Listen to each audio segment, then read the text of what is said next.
Hello guys, welcome back to my YouTube channel again. So for today's video, another video and another unboxing of Image of Saint. So ngayon naman guys, bago yung ating i-unbox ngayon kung dati mga imahen lang ng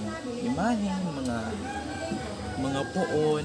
Ngayon naman ang i-unbox natin na imahen pa din ng poon ay naka-frame naman, di ba? May retablo na tayo. Ito naman naka-frame. Nakita ko to sa online shop, pero hindi sa mga shop, sa Facebook lang. Basta ito na siya. Kasi nakita ko siya, parang unique, ang ganda nung kanyang image.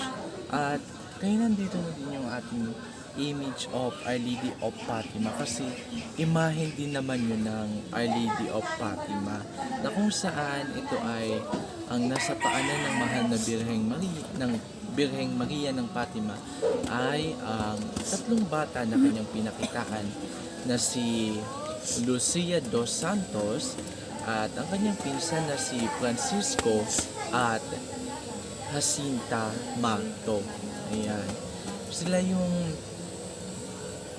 tatlong bata na pinakitaan ng aparisyon ng mahal na Birhen ng Fatima, na kung saan ito nga ay may dalawang kapistahan, May 13 at October 13. Guys, ito talaga, nagandahan talaga ako sa imahe nung mahal na Birhen ng Fatima na nasa crane, no?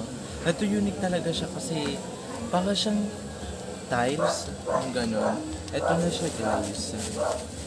Yan, i-unbox na natin. Actually na-unbox ko na. Pero ayan. Balot na balot mo naman to guys, kaya safe na safe talaga siya na dumating dito sa kanina.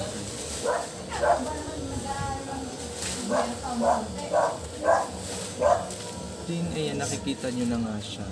Yung ating imahe na mahal na Birhen ng Fatima.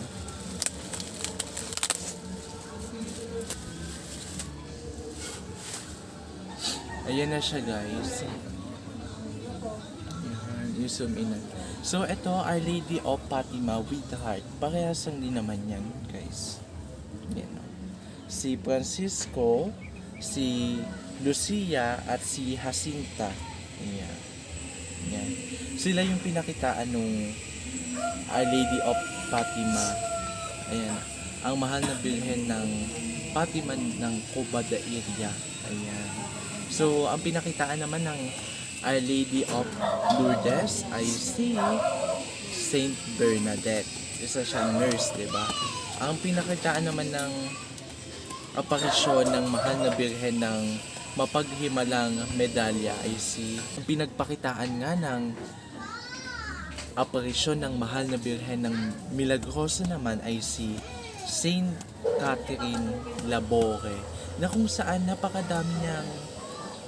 napakaraming naging himala din nung ating mahal na Birhen ng mapaghimalang medalya. Actually, isa nga lang muli, iisa lang ang mahal na Birhen Maria, ngunit ito ay maraming titulo. Ayan. Ayan guys, So guys, nagustuhan ko talaga ito kasi unique, ang ganda. Ayan no. Tiles siya guys. Ito wala na tong glass.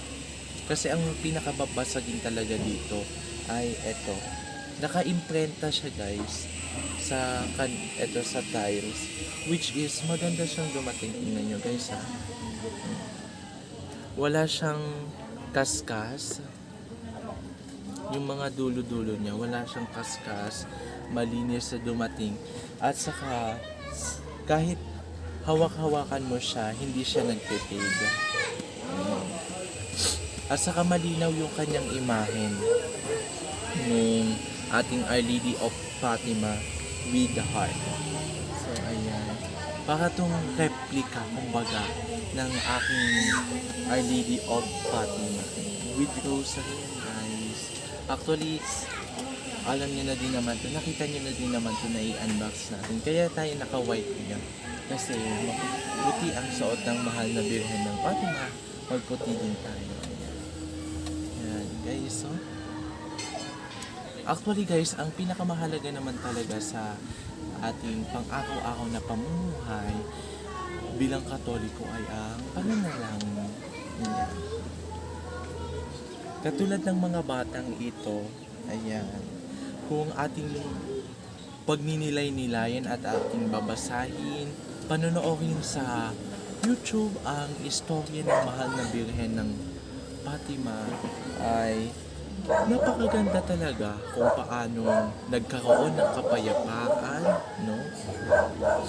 Kapayapaan dahil sa gera, no? Ayan. At kung paanong nagsabi, ang pinaka nakakarinig talaga dito, ayon na rin sa aking panonood, no?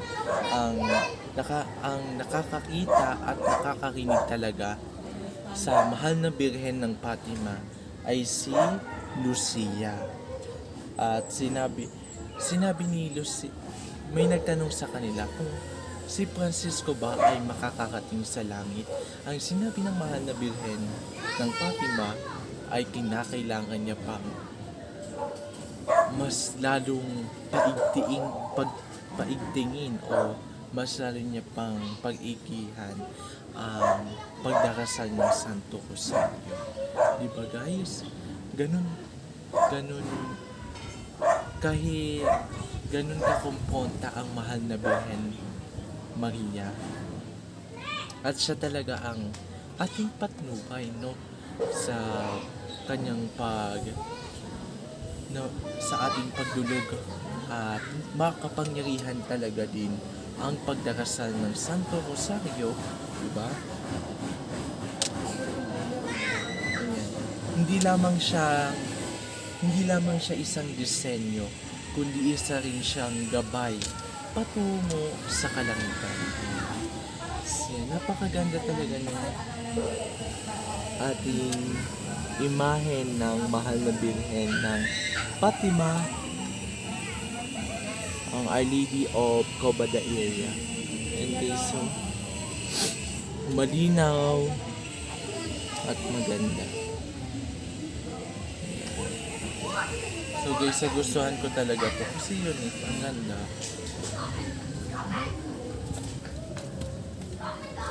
Guys, muli guys, maraming salamat muli sa inyong pagsama sa aking pag-unboxing ng another frame, another image of Our Lady of Fatima with heart.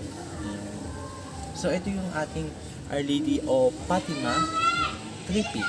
Actually guys, sa ating pinaglalagyan, mayroon na itong pinaglalagyan ang ating imahe ng mahal na Birhen Maria, ay katabi lang din naman ng ating image of Our Lady of Fatima. Muli guys, maraming salamat sa inyong pagsama sa ating pag-unboxing ng another image of Our Lady of Fatima with the heart. So sa mga bago lamang dyan, don't forget to like, share, and subscribe, and to hit the notification bell to notify for my next video. Our Lady of Fatima, pray for us. So guys, dito na nakalagak ang ating mahal na Birhen ng Fatima. So ito yung ating Our Lady of Fatima at nandyan lamang siya. So ito guys, ayan, perfect na perfect. Dito nakalagay din yung mga aking mga imahen. Ayan, ang Our Lady of Undoer of Not, ang ating pagkabuhay. Ito mga images din to. Ito yung ating Our Lady of Portabaga o Reyna ng Cavite. Ayan.